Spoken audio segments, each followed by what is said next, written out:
সৌৰভ গাৰ্গ অৰুণোদয় 3ক লৈ মুখ্যমন্ত্ৰী এটা বৃহৎ ঘোষণা যি ঘোষণাই ৰাজ্যবাসীলৈ এটা ভাল খবৰ কঢ়িয়াই আনিছে মুখ্যমন্ত্ৰীয়ে লখিমপুৰত অৰুণোদয় আঁচনিক লৈ এটা ডাঙৰ ঘোষণা কৰিছে যে বৈধ ৰেচন কাৰ্ড থাকিলেই এতিয়া সেই সকল পৰিয়ালে যি পৰিয়ালৰ নিজৰ বৈধ ৰেচন কাৰ্ড আছে তেওঁলোকে অৰুণোদয় যি 3 আঁচনি আছে আঁচনিৰ জৰিয়তে যিখিনি সুবিধা আছে তেওঁলোকে লাভ কৰিব পূৰ্বৰ দৰে নতুনকৈ ইনকাম সাৰ্টিফিকেট গৈ পেলাই কোনবা ডিপাৰ্টমেন্টৰ পৰা বা গাঁও প্ৰধান হওক বা বিভিন্ন স্থানৰ পৰা ইনকাম সাৰ্টিফিকেট উলিয়ানৰ কোনো প্ৰয়োজন নাই আপোনাৰ যদি বৈধ ৰেচন কাৰ্ড আছে তেন্তে আপুনি অৰুণোদয় সুবিধা লাভ কৰিব আৰু এই ৰেচন কাৰ্ডে হ'ব আয়ৰ প্ৰমাণপত্ৰ অন্য প্ৰমাণপত্ৰ নালাগে আৰু এই ঘোষণা মুখ্যমন্ত্ৰীয়ে কৰিছে লখিমপুৰত যেহেতু অৰুণোদয় আঁচনিক লৈ পেলাই সমগ্ৰ ৰাজ্যজুৰি যিসকলে বিভিন্ন সুবিধা লাভ কৰি আছে অৰুণোদয়ৰ ফালৰ পৰা আৰু এই যি অৰুণোদয় আঁচনি পাব যিসকল লোকে পাব তেওঁলোকে মাহিলি 1250 টকাকৈ লাভ কৰিব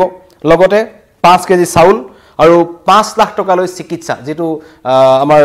প্ৰধানমন্ত্ৰীৰ যি জনকল্যাণ আয়ুষ্মান জনকল্যাণ যোজনা আছে সেই যোজনাৰ জৰিয়তে তেওঁলোকে কিন্তু এই 5 লাখ টকাকৈ তেওঁলোকে বিনামূলীয়া বছৰি তেওঁলোকে চিকিৎসা লাভ কৰিব আৰু মুখ্যমন্ত্ৰীয়ে পুনপটীয়াকৈ এই কথা ঘোষণা কৰি লখিমপুৰত তেওঁ লগতে ক'লে পূৰ্বতে যিবোৰ সমস্যাৰ সৃষ্টি হৈছিল আপুনি যদি ইনকাম সাৰ্টিফিকেটখন উলিয়াব লাগে আপুনি গাঁও প্ৰধানৰ ওচৰলৈ যাব লাগিব আপুনি মৌজাদাৰৰ ওচৰলৈ যাব লাগিব বা অন্য কিছু চৰকাৰী কৰ্তৃপক্ষৰ ওচৰলৈ যাব লাগিব আৰু যোৱা সময়ত কি হৈছিল সকলো লোকে এটা সমস্যাৰ সন্মুখীন হৈছিল যে তেওঁলোকৰ পৰা 50 টকা কেতিয়াবা ইনকাম সাৰ্টিফিকেট নামত 100 টকা কেতিয়াবা 200 টকা পৰ্যন্ত তেওঁলোকৰ পৰা কিন্তু লোৱা হৈছিল যাৰ বাবে সেই এটা সাধাৰণ দৰিদ্ৰ পৰিয়ালৰ বাবে যিসকলে মাহিলি বা যিসকল লোকৰ মাহিলি 1250 টকা তেওঁলোকে পাব সেই টকাটো পোৱাৰ নামতো কিন্তু তেওঁলোকে কৰবাত নহয় কৰবাত টকা দিব লগা হৈছিল ইনকাম সাৰ্টিফিকেটৰ কাৰণে তেওঁলোকে ঘূৰিব লগা হৈছিল মুখ্যমন্ত্ৰী এবাৰ একেবাৰে সকলো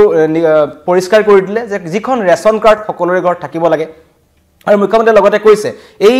অৰুণোদয় 3ৰ যি আঁচনি ঘোষণা হল তাৰ পিছত তেওঁলোকে যে ঘোষণা কৰিলে যে ৰেচন কাৰ্ডখন থাকিব লাগিব তাৰ পিছতে সকলো লোকৰ মাজত যাতে সকলো লোকে ৰেচন কাৰ্ড পায় তাৰ ওপৰত তেওঁলোকে গুৰুত্ব আৰোপ কৰিছে সকলো লোককে ৰেচন কাৰ্ড দিয়াৰ ব্যৱস্থা কৰিছে কাৰণ সেইখন ৰেচন কাৰ্ড এটা সকলো হ'ব আপুনি স্বাস্থ্যৰ বাবে আপুনি যদি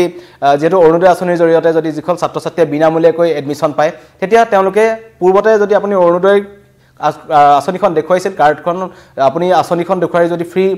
এডমিশন লবলৈ গৈছিল বিনামূলীয়াকৈ কিন্তু তেওঁলোকে তাত আগতে স্কুল বা কৰ্তৃপক্ষসমূহে আপোনাৰ ইনকাম সাৰ্টিফিকেট এখন বিচাৰিছিল এবাৰ মুখ্যমন্ত্ৰীয়ে বিদ্যালয় কৰ্তৃপক্ষ বা বিভিন্ন ধৰণৰ স্কুল কৰ্তৃপক্ষ কলেজ কৰ্তৃপক্ষলৈ জাননী প্ৰেৰণ কৰিছে যে ৰেচন কাৰ্ডখন দেখুৱাৰ লগে লগে কিন্তু বিনামূলীয়া হ'ব এবাৰ এডমিশন আৰু লগতে যদি আপুনি কিবা চৰকাৰী চিকিৎসালয়লৈ গৈছে যি প্ৰধানমন্ত্ৰী আয়ুষ্মান ভাৰতৰ যোজনা আছে সেই যোজনাৰ অন্তৰ্গত আপুনি ৰেচন কাৰ্ডখন দেখুৱাৰ লগে লগে আপুনি 5 লাখ টকালৈ বছৰি আপোনাৰ বিনামূলীয়া চিকিৎসা আপুনি লাভ কৰিব গতিকে বৃহৎ ঘোষণা অৰুণোদয় 3ৰ মুখ্যমন্ত্ৰীৰ জৰিয়তে যে মাজত যিসকল লোক আছিল যি গাঁও প্ৰধান হওক বা গাঁওবুঢ়া হওক বা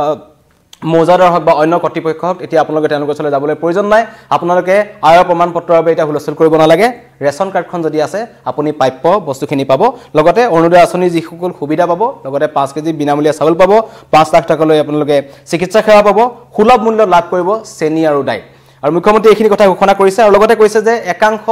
লোক যি আমি কওঁ যে দালাল চক্ৰ ইয়াৰ পূৰ্বেও কিন্তু মুখ্যমন্ত্ৰী দালাল চক্ৰৰ বিৰুদ্ধে তেওঁ কঠোৰ স্থিতি গ্ৰহণ কৰিছিল তেওঁ কৈছে যে মাজত যোনসকলে এই 100-200 টকা লৈ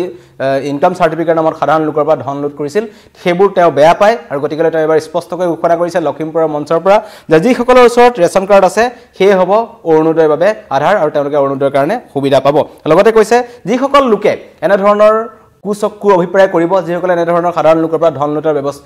লুটৰ বাবে তেওঁলোকে জাল পেলাব বা তেনেকুৱা ধৰণৰ লোক সক্ৰিয় যদি হয় তেন্তে কিন্তু তেওঁলোকৰ বিৰুদ্ধে কঠোৰৰ পৰা কঠোৰ আইনী ব্যৱস্থা গ্ৰহণ কৰা হ'ব তেওঁলোকে কৈছে বিজেপি পাৰ্টিসকলক তেওঁলোকে বিশেষকৈ কৈছে যিসকল স্থানীয় লোক আছে তাত যাতে কোনো এনেকুৱা ধৰণৰ সাধাৰণ গাঁৱৰ ৰাইজৰ পৰা ধন ঘটিব নোৱাৰে ইনকাম সাৰ্টিফিকেটৰ নামত হেতুৰ ওপৰত চকু দিবলৈ কৈছে লগতে জিলা আয়ুক্তসকলক মুখ্যমন্ত্ৰীয়ে কঠোৰ নিৰ্দেশ প্ৰদান কৰিছে লখিমপুৰৰ এই মঞ্চখনৰ পৰা কৈছে যাতে জিলাই যিসকল লোকে অৰুণোদয় 3ৰ জৰিয়তে যিবোৰ সুবিধা পাব লাগে যিসকল প্ৰাপ্য হয় যিসকল তাৰ বাবে যোগ্য হয় তেওঁলোকে সেই আঁচনি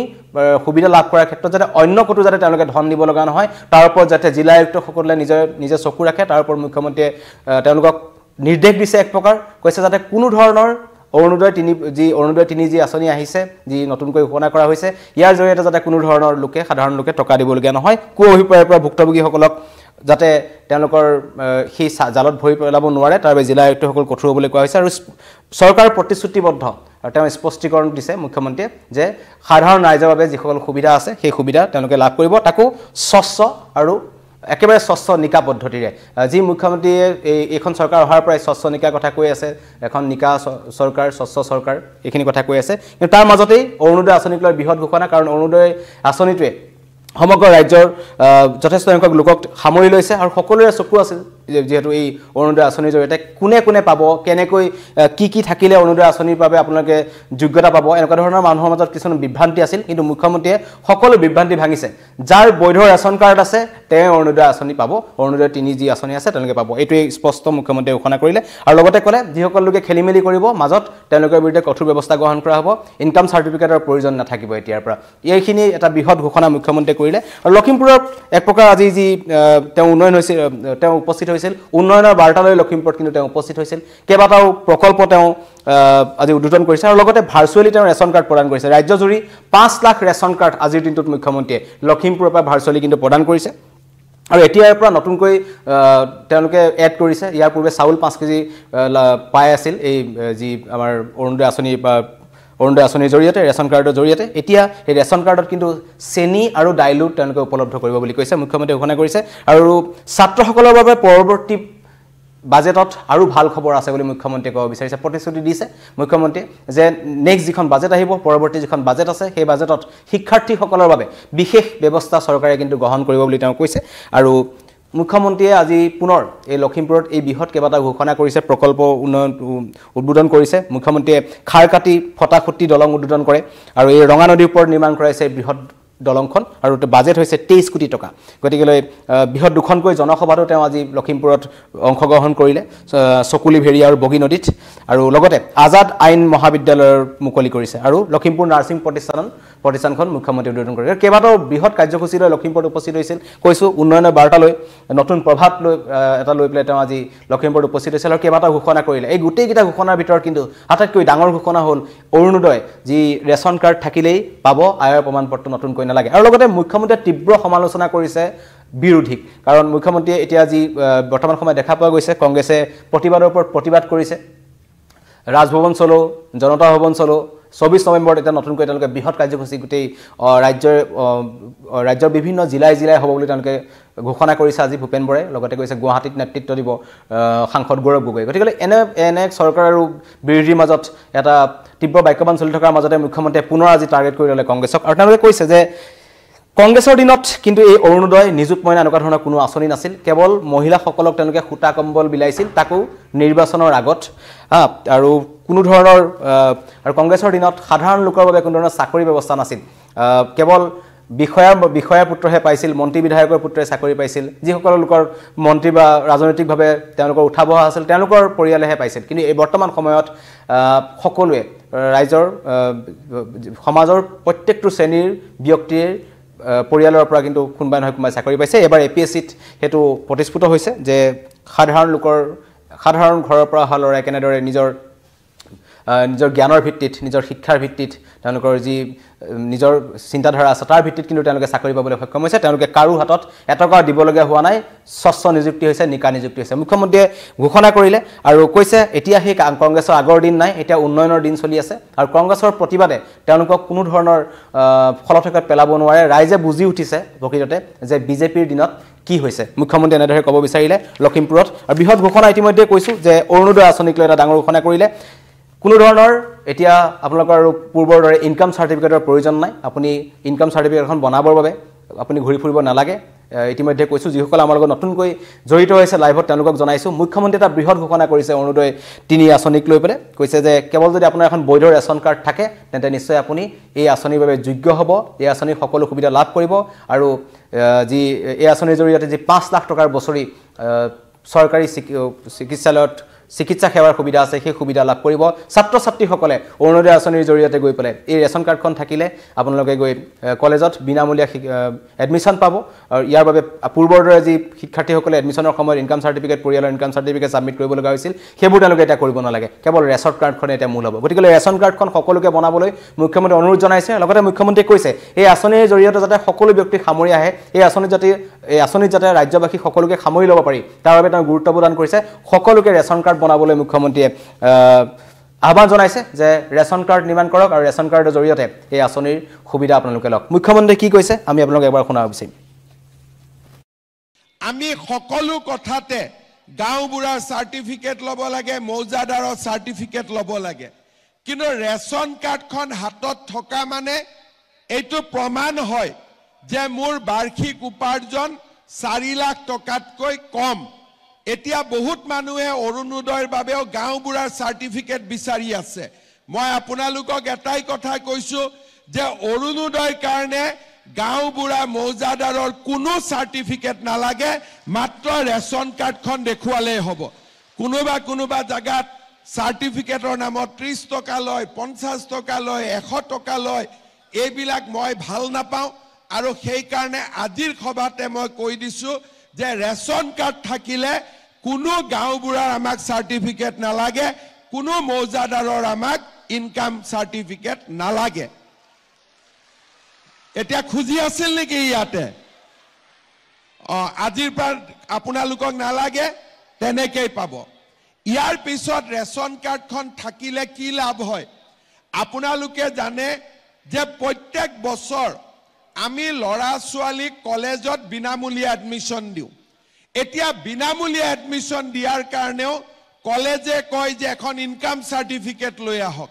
এতিয়া আমি কলেজ বিলাকক কৈ দিছো যে ৰেশন কাৰ্ডে লাষ্ট সাৰ্টিফিকেট ইয়াৰ ওপৰত আৰু একো সাৰ্টিফিকেট নালাগে ৰেশন কাৰ্ডখন দেখুৱালে আপোনালোকে কলেজত বিনামূলীয়াকৈ এডমিশন দিব এতিয়া মই আৰু এটা কথা ক'ব খুজিছো এটো নতুন ৰেশন কাৰ্ডত প্ৰধানমন্ত্ৰী মোদী ডাঙৰীয়াই আমাক 5 কেজিকৈ বিনামূলীয়া চাউল দিয়ে আমি প্ৰত্যেক মাহত আমি 5 কেজি চাউল বিনামূলীয়াকৈ পাম এইবাৰ আমি যদি সকলো ঠিকে থাকে মই চেষ্টা কৰিছো যে বিনামূলীয়াকৈ নহলেও বিনামূলীয়া দিবৰ কাৰণে ইমান টকা মোৰ লগত নাই কিন্তু বিনামূলীয়াকৈ নহলেও ৰেশন কাৰ্ডত দালি আৰু চেনি আমি সুলভ মূল্য দিয়াৰ বাবে ব্যৱস্থা লম অৰুণোদয় আঁচনি পাবৰ কাৰণে আমাৰ ঘৰত এখন ৰেশন কাৰ্ড থাকিব লাগিব এতিয়া আজি যিসকলে ৰেশন কাৰ্ড পালে তেওঁলোকে এতিয়া নিজৰ নাম অৰুণোদয় আঁচনিৰ বাবে গাঁও সভাত তেওঁলোকে দিব পাৰিব যদি ৰেশন কাৰ্ড নাথাকিলেহেঁতেন তেওঁলোকে অৰুণোদয় আঁচনি নাপালেহেঁতেন সেই কাৰণে আমি ততাতয়াকৈ যিসকলৰ ৰেশন কাৰ্ড নাই তেওঁলোকক আমি ৰেশন কাৰ্ড দিয়াৰ ব্যৱস্থা কৰিলো এতিয়া ৰেশন কাৰ্ডখন পালে অৰুণোদয় পোৱাৰ ৰাস্তা মুকলি হয় লগতে ৰেশন কাৰ্ডখন পোৱাৰ লগে লগে প্ৰধানমন্ত্ৰীৰ আয়ুষ্মান ভাৰত মুখ্যমন্ত্ৰীৰ আয়ুষ্মান অসম এই দুটা আঁচনিৰ জৰিয়তে আমি মেডিকেল কলেজ নাৰ্ছিং হোমত চিকিৎসাৰ বাবে বছৰি 5 লাখ টকালৈকে আমি বিনামূলীয়া চিকিৎসা পাব পাৰো আমাৰ ঘৰত যদি আয়ুষ্মান ভাৰতৰ কাৰ্ডখন নাই তথাপিতো হস্পিটালত যদি আমি ৰেশন কাৰ্ডখন দেখুৱাও ৰেশন কাৰ্ডখন দেখুৱালে বছৰি 5 লাখ টকালৈকে আমি বিনামূলীয়া চিকিৎসা এটা পৰিয়ালে আমি লাভ কৰিব পাৰিম আগতে ৰেশন কাৰ্ডত অকল আমি চাউল পাইছিলো কিন্তু এতিয়া আমি ৰেশন কাৰ্ডত অৰুণোদয় পালো আৰু আমি ৰেশন কাৰ্ডখন দেখুৱালে আমি মেডিকেলত 5 লাখ টকালৈকে বিনামূলীয়া আমাৰ পৰিয়ালটোৱে বছৰি চিকিৎসা পাব পাৰিব আপুনি বিচৰা বাতৰি পাব কেৱল নিউজ 18